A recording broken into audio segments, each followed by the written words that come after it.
সবার সাথে দেখা করে। আর আমার আজকে এটা প্রথম শুভ উদ্বোধনী অনুষ্ঠান, আর তোমাদের দিয়ে শুরু করছি সেটা। এরপর আমি বহরমপুর টাউনে যাব, সেখানেও আমার একটা উদ্বোধনী অনুষ্ঠান আছে, সেখানে অনেক মানুষ অপেক্ষা করে রয়েছে।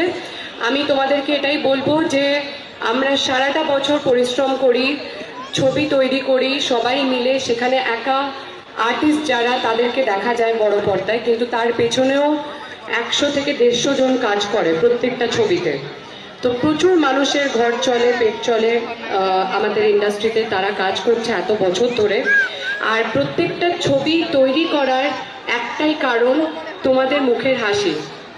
যখন সামনাসামনি সরাসরি তোমাদের মুখে হাসি দেখতে পাই আর তোমাদের চোখে আমাদের জন্য ভালোবাসা দেখতে পাই, তখন আমাদের কাছে সেটা একটা অ্যাওয়ার্ড পাওয়ার থেকে অনেক বেশি গুরুত্বপূর্ণ। তাই আজকে খুব খুব খুব খুব ভালো লাগছে।